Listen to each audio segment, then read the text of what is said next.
Part 2 of The Little Tick, Part 1 down below. Do I confront her on the texting after she said she would have no contact with him, or is that futile? So, I am done. Yesterday we went to lunch together and we talk about everything. She told me her fears about trying to make this work. They were that she would get emotionally attached to me again and the changes I am making would not be permanent. I told her I understood. I told her that these are lifetime changes and I understand her concerns. We talked about her going to counseling on Monday and seeing what the counselor thought. If she was able to, we would stay together and work on us for a few months to see if we can improve ourselves individually and together. W told my family last night and it was not a good experience for her. She admitted to my mom that she has someone else, but that they were just friends and that she knows that he wants bonding, but she does not. She promised me that she would not talk to this guy again. This is promise number 3 that she made, so I knew it was BS. My family was not happy. Both my parents and my sister have gone through divorces with children involved, and my mom and sister both did it by leaving for someone else. They told her how stupid she is being, that the grass is not greener, etc. We all had about 2 hours of crying.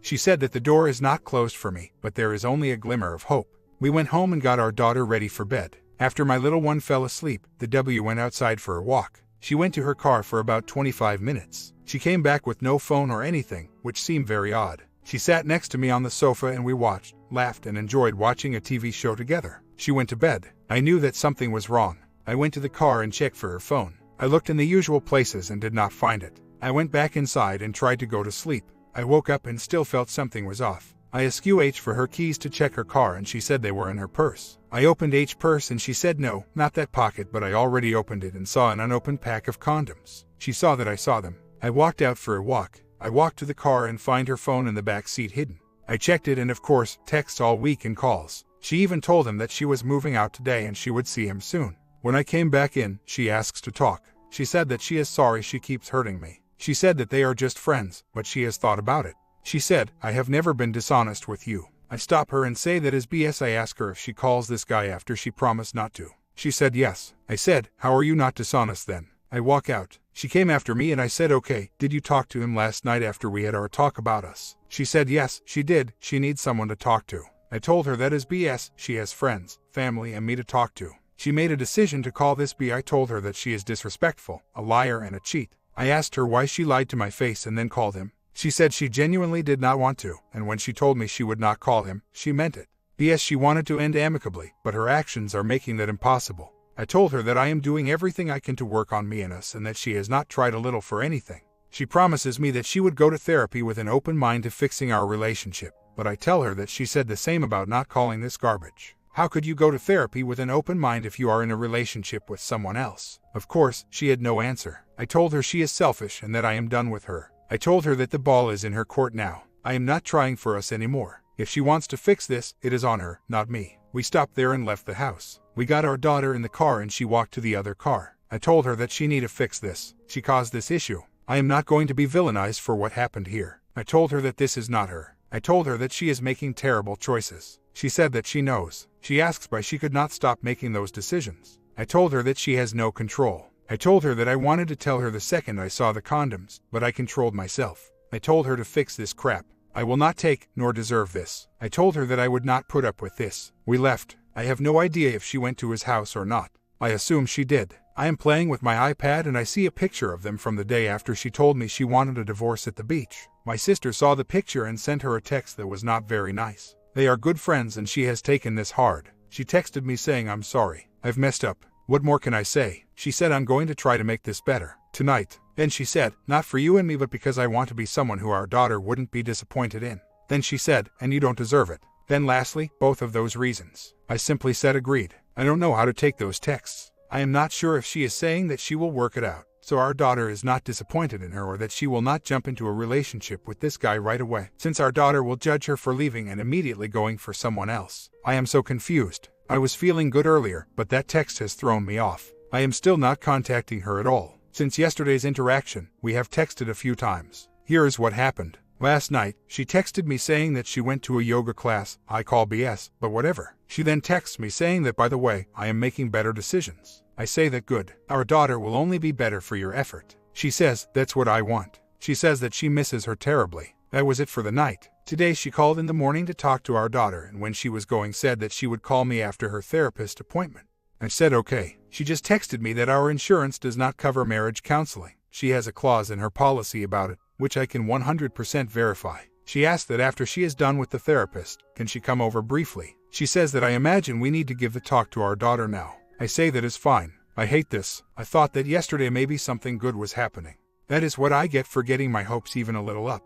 I feel like she is treating me like a dog. She throws down a steak that is close enough for me to smell, but not enough to eat. I feel like I am being used. Like she is just keeping me in the game for her, so she can decide what she wants. Maybe she does not want to lose me as her backup, or maybe she does not want me to be mad at her. So, she came over last night after her therapy session. She wanted to talk to me about it and then talk to our daughter about the separation. She asked me to talk and she started with, I am sorry. I am sorry for how I have been acting the last week. I knew that I was telling you that I would not talk to him, but I did anyway. She said that this was not her. She was not that person. She said that she was not sure why she was doing it. She said that during therapy, she had a realization. She was doing it because she was angry at me. She said that as bad as that sounds, and that she is not trying to justify it, but she is angry at me and that she did not want to give me anything. So, when I asked her to not contact him, she did not want to give me the satisfaction, so she called him. She then said that she is sorry that she did not call last night. She was in yoga. She said, I know that you don't believe me, but I was. I asked her what the text meant last night about making this better tonight. She said that she told Scott, she used his name, that she has to stop seeing him. She needs to focus on getting through this and cannot talk to him for a while. Of course, I do not believe this. She is acting like an addict with him, so I have no reason to believe that it will change. I cannot control it anyway, so what does it matter? She then wanted to talk about our daughter. We discussed custody, 1-week intervals, which I have had her since Sunday, so this is my week. We told our daughter about the separation. It broke her heart. I broke mine, as well. My wife seemed to be sad but said she did not want to cry in front of her. I am sure that she cried on the drive home. My wife asked me to go to therapy with her today. My wife said that the therapist recommended it. I agreed. I am not sure what for, but at this point, I do not think it could hurt. I will let her start the session, so I can get an idea of where the session is headed. My wife played with our daughter for 20 minutes and then left. I called Joanne from the divorce-busting line, since I had an appointment with her and we went over all the things that happened. This was her breakdown of what she heard and what needs to be done. Also wanted to say that I truly love you all. I feel like I am getting better already. I feel like if I had not had this community, I would have made far worse decisions in this than I have, which would have only made things worse. I really mean it. Thank you all for everything. Every bit of advice that I received from family was that I needed to fight for her and show her that I love her. More pursuing. Obviously, that would not have worked. I was 2 minutes away from spending $2,000 to take her on a trip for the two of us. In my mind, I figured we would go on a trip and reconnect. Obviously, I did not do that. I know that would have been money wasted. I do not doubt that the other man is still in the picture. I want to go so that I can talk about this with a professional. I have zero hope for a reconciliation right now, and I would not want one. I do think that even if it does not work out, I would go to therapy solely for the sake of my daughter. I will continue to go to NC with her, but I would go to therapy for me, so I can improve. Trust me, I have not thought about this being turned around. She knows that I am done until the other man is out of the picture. I called Joanne from the divorce-busting line, since I had an appointment with her and we went over all the things that happened. This was her breakdown of what she heard and what needs to be done. 1. Go dark. Get a life for myself, yes, done. 2. Stand up more for me. Yes, done and done. I think this put the fear in her the other day when I finally, after years of being a doormat, stood up to her and told her this was not acceptable and that she is acting like a selfish jerk. 3. Stop pursuing. Absolutely done. 4. Stop talking about reconciliation unless she brings it up. Yes, done. 5. Since she mentioned that she was still physically attracted to me, the therapist wants me to focus on that. Work out, look good, smell good, get new clothes, etc. for you, not your wife. This is for me, not her. I have enjoyed going to the gym this last week. I want to look my best. I have been so complacent with my looks that I feel like I am not where I could be in life, since I did not take my appearance seriously. 6. Do not be there for her. She has too much confidence that I will be there for her whenever she needs. I need her to realize that I am moving on and that someone else will snatch me up. Yes, yes, yes. Done. 7. Continue doing what I am doing for myself. The therapist said that we have already seen some small baby step improvements, like the fact that we are openly talking. We went to lunch together one-on-one and that she has not been as cold when she is around me, giving me a hug, etc. She still calls me honey, as well. She apologizes afterwards, but she still does it. Ignore what she says, watch what she does. This is hard, but I am trying very hard. 8. She said do not act like a husband to her. I need to act not like a husband, since she is not acting like a wife. Exactly, this is hard, also, but I am trying. I am so used to treating her like that. We have been together for a decade. 9. The fact that my wife wanted, or agreed, to go to therapy with me is a positive. She said that if she had given up completely on the relationship, the last place she would want to go is therapy with me. Of course, she said go into therapy with a positive attitude, but very low expectations. I disagree. The other man has to be out of the picture first. Your wife is only placating you. Right now, she is too far in the fog for therapy to be of any use. I agree with this. I am not going into this with any hope. I am not expecting to turn a new leaf and be back together after therapy tonight. The therapist said to look for these actions. 1. She is being warmer with me means nothing. These are future things to look for to see that she is improving and wanting to work on things between us. This is not an immediate thing to look for. 2. She is sharing experience with her treatment means nothing, same as above. 3. She wants to talk on the phone, not text, means nothing, same as above. 4. She is calling her daughter on a regular basis. 5. She is thinking about the family. No, she's thinking about other man, same as above. 6. She wants to spend time together as a family or just the two of us, more placating you. Don't fall for it, same as above. 7. She wants to come over our shared house more often. To do what? Placate you more, same as above. 8. She wants to move back, and no. She has to earn the right to come home, which means dumping the other man and then going to MC with you, and then after a couple months, when she can prove she wants the marriage to work, then you let her come home. I agree with this. I would not let her move back in right now. There is no magic to moving back in together. It is not going to fix anything. In fact, it may make things harder, since I will lose some of the mystery about myself. I am so weak around her. I just cannot control myself. I want to cling to whatever I can to get her change. I know that it won't work, but I do it anyway. Why do I put myself through this? Why do I feel so abandoned? I just want her to realize that all of our problems can be solved with a little work. Why can't she see that? Why am I not good enough? Why, when I am around her, I blame myself for all the problems we have? I just desperately want her back. I feel lost. I feel like I am drowning. I cannot help but call her. I know that it is not healthy. I want her back so badly. Every thought is about her. Every minute I am awake, I think about why this happened and the pain that it has caused me. I cannot stop blaming myself for it. We went to therapy last night and all I could do was blame myself for all our problem, hoping that it would make her see that I understand and I want to change. I miss my daughter. She has been gone for one night and I feel so alone at home without her. I feel so depressed. I barely can work. I sit at my desk and watch relationship videos and get depressed. I check my phone and see nothing from her and get depressed. I want to talk to someone that is close to her to get some kind of insight into her right now. I want some guidance from someone that will just tell me that I need to be patient. She loves you and you just need a little space right now, but it will work out. I sleep only a few hours at night and wake up thinking about this. It is so difficult. I just want her to want this as bad as I do. Today I am feeling better. I have reserved myself to the 180 and last resort technique. We have talked 3 times today only about childcare issues. I was feeling good, then I sent her an email asking her how her day was going. Stupid. I knew it was stupid when I hit send. I wanted to recall the email, but it was already sent. Stupid me. I am set on the method. I just do not want her to think that I hate her. I feel like that would make it worse. I know that I should not have emailed her. It just brings me back in the games. Just stupid. That is the biggest thing I am struggling with. I want to act as if I am moving on and do not need her. I have a hard time not acting like a jerk, though. I feel when she is around or talks to me that I am being a jerk or cold. As a side note, I talked to my therapist last night and she told me that she thinks my wife is very confused. She thinks that she needs time. She thinks that this other guy is nothing. She was getting some attention from him and she liked it. She said that it may turn into something, but she does not think that it did yet, at least before her session on Monday. She thinks that I need to not talk to her about anything other than our daughter and allow her to reflect on everything. She said that the more that I try to contact her, the less she can reflect on the consequences of her actions. It is hard. I just want her to know that I do not hate her. Is that wrong? I should hate her, but I don't. So, I woke up fine this morning. I have my daughter today, so it was nice being there with someone. I had a B-day party to go to with my daughter for a schoolmate. She is 4. Seeing all those happy parents there together really brought me down. Seeing those families with their kids made me feel like crap again. I hate her for what she is doing. So today I have the overwhelming feeling that I do not want this relationship anymore. I have been too hurt by it and I do not know if I will ever look at her the same way again. Should I just file? Does it give me anything extra by being the one that files? For those that have filed, did it empower you at all? I do not think I could ever forgive her for the affair. I just do not see the point delaying it anymore. I went to the attorney today and we drew up a MSA, which I will give to her tonight for review. She wants to meet tonight to talk about how we will handle custody, since we are doing 50-50. She was trying to get some crazy schedule and then arguing with me when I told her I was not okay with that method.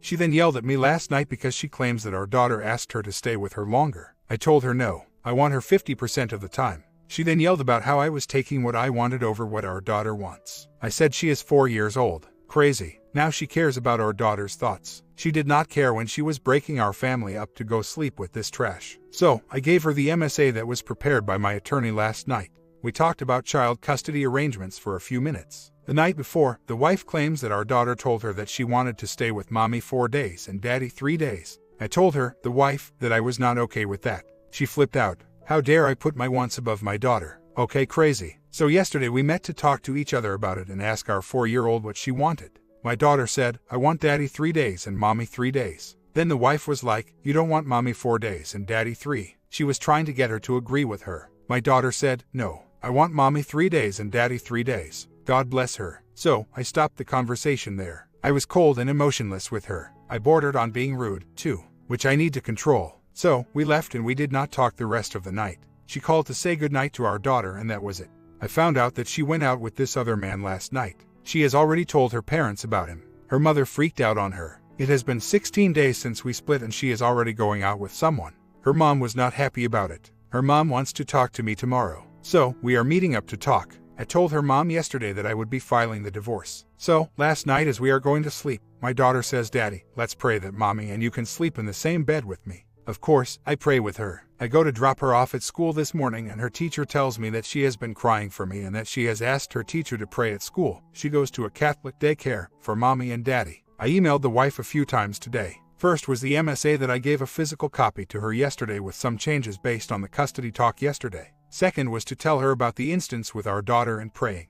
And the third was for outstanding bills due. Her responses were, first, I'm going to give you my final word on it, within the next day or two. Second, that breaks my heart. I'm sorry to hear it. It really does break my heart, even more than not having her every day. Have you been talking to her? Every time I try to, she changes the subject. To which I responded, yes, I have talked to her. She changes the subject, but it is obviously affecting her. To which she responded, I just found some child psychologists. I don't know if they are covered or not under my insurance, but I'm going to call them today. I really think it would benefit her to talk to a professional. I have not responded again. Third, I'll go over this on my lunch break. Also, I am going to make sure I'm right about this, but I believe if I remove you this month from my insurance, that you'll still be covered for 30 days. If this is how it works, then I'll go ahead and submit the paperwork today. Okay, thanks. I did not respond to this. So that is where we are now. I feel really good right now. Last night I knew she was out with that guy and it only bothered me a little, whereas a week ago I would not have been able to sleep. It is a good feeling. I do feel really good about giving her the MSA. I feel like I got some of my power back and now she knows I am not going to be her plan B. I am moving full steam ahead with a divorce with or without her desire for it. She just emailed me about the psychologist for our daughter. I called a few child psychologists on my lunch break, and the one that just called me back told me that children as young as 18 months can go in for emotional therapy. So, she would be able to go in. However, she would need to talk to us first, because she says we are the biggest influences, obviously, on how she'll deal with something like divorce. I am not sure if my insurance will cover this, though if they covered the marriage counselor, I'm not sure why they wouldn't.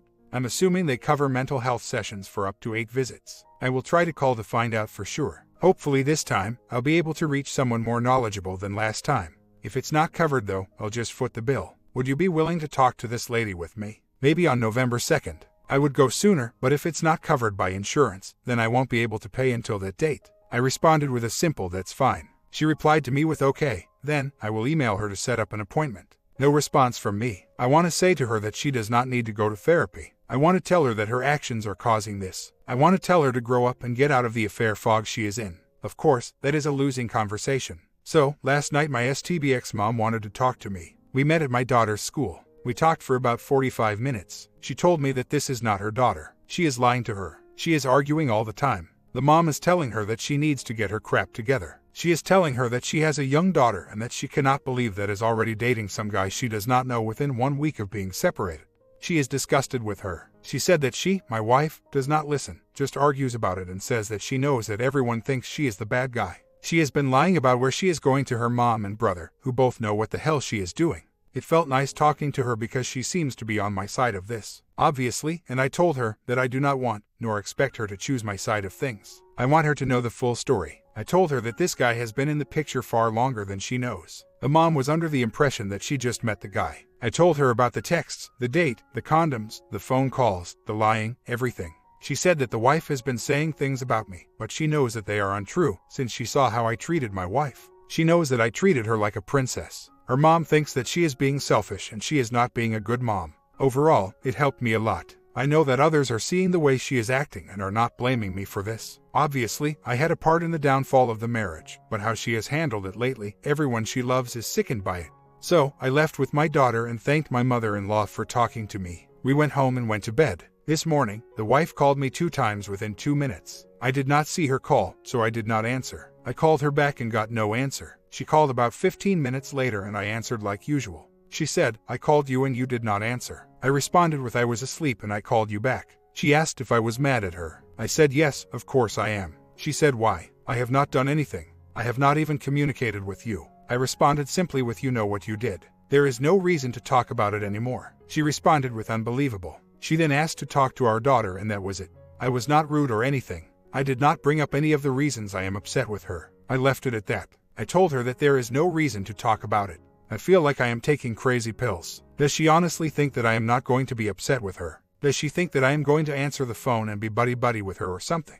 Is this a typical response from someone in the fog? She has gone crazy. On a side note, the wife and I talked this morning. I called her to say good morning to my daughter, who she has today, and she wanted to tell me that she removed my iPad from her iPhone account, iCloud, so the pictures will not sync. I said, "I already did that on my end, when I found that picture of you and him. Why tell me that? Is she just trying to make me jealous and think they must be taking more pictures together?" She is acting the victim here. She is the victim because she had to inconvenience herself by removing the link between our devices. She had to go out of her way to protect her privacy, which she thought I was invading.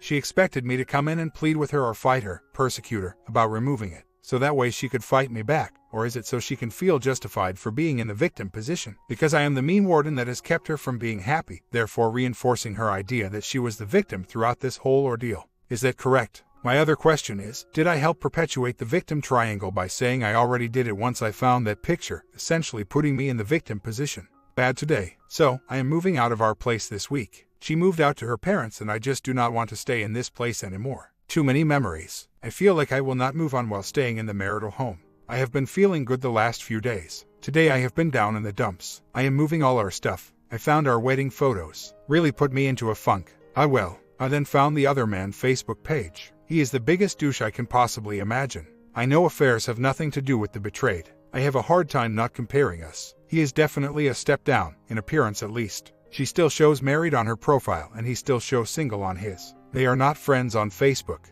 It is getting easier. She just emailed me about how frazzled she is over our custody arrangement. We agreed 3 nights with each, now she is frazzled by this. Whatever, she wants to talk Sunday about going a full week each. So, last night I see the wife posted on her blog, "Dearest, I seriously dread interacting with you. You are incredibly abrasive with me. I did not hate you before, but we are definitely making our way there. What would be better? Apathy or dislike? I myself can't decide. I do not know if she knows I read this. It is a personal blog. So, I call the wife this morning to talk to our daughter and I am nice to her and cheerful to her. We talked for a minute. I cracked a little and told her that it is very difficult to talk to her and be happy. I told her that I care for her and want to be friendly for the sake of our daughter. I told her that if she needed to talk to someone about anything, she can call me. She said she really appreciated that and she did feel that she could not talk to me and that she was dreading every interaction with me. She said that she understands why I feel that way. That was all for the phone call. She emailed me later in the morning. "Hey, so as I was talking to her teachers about A's trip with you, I realized that I did not pack her costume. So, I quickly tried to call my mother so that she could bring it with her to work and I could pick it up from there. Then she tells me she didn't finish sewing it. She wasn't sure when the Mickey's Not So Scary Halloween trip was. She knew you were going to Orlando this weekend. I guess she thought there was a separate trip for the Orlando Halloween thing. I don't know. Anyways, I have 2 questions. 1, would you be able to pick up her costume tomorrow? If not, no big deal, I'll just drive down, pick it up, and drop it off at your place. I was trying to leave for Orlando right after work so that I'd get some time with my aunt tonight, and that would obviously delay me. So, I figured I'd ask. But of course, A's happiness and well-being is my #1 priority, so I would not hesitate to do the extra driving. Just let me know. 2, I'll have to talk to my mother later about how long she needs for the Rapunzel costume, but if she can finish it tonight, would you want to wait and pick it up tomorrow? Or just have me, if I'm dropping off a costume tonight, drop off Snow White? My response, hey, there is no need for the costume. The Halloween party ends tonight, actually. There is no need for you or your mom to anything for the costume. Enjoy your trip. Please give my best wishes to your aunt. Side note, her aunt has stage 4 cancer and is going into a 3rd chemo treatment. Talk to you soon. She responded with, "Oh, really? Then she won't get to go trick or treating there. I've been telling her she would be. I'll have to break it to her that I was wrong. Never too young for her to get used to me saying that." "Okay then, I'll let my mother know." She was in a panic. "I'll let my aunt know you said so. One last question and then I'll leave you alone. May I meet you guys at the school just to say goodbye?" To which I responded, "Yes, unfortunately, it ends today. That is fine if you want to meet us at school tonight. Have a great day." Final response from her, "Okay, thanks. Then I'll see you at her school to say goodbye to her. If you have a moment, I'd really appreciate just a text when you are on your way over so that I leave right away and don't keep you guys waiting. But if you don't have the time to, I'll leave at 5 same as usual." So, here are my thoughts. I feel like I have to do the 180, which I have been. I need to not initiate contact with her. Again, I have been, unless it is about our daughter. But, when she initiates contact with me, I should seem happy and cheerful. I should not give one-word grumpy answers. I need to be firm, but also happy. Right? The way I see it is, if I am nice, but set boundaries that will not allow her to walk all over me, then she will start to miss me. Now she doesn't because to her it is an awful experience to talk to me, so it is just making it worse, and possibly want to reconcile. I guess my issue is how I do be nice, yet still distant. I may have gone overboard with the "hey, have a great day" crap. I have to learn to be nice and civil, but also dispassionate. I also need to control my expectations. I got bummed today because I was expecting a response that would indicate some affection. I know that I should not have thought that, but I cannot help it. I need to learn to give without the expectation of getting in return. My comment: you need to communicate with her only about matters pertaining to your child. And if she wants to talk to you, that is fine, but can you trust her enough to tell you the truth? Because as long as she is in contact with her judgment, emotion, and feeling about you will be fogged over.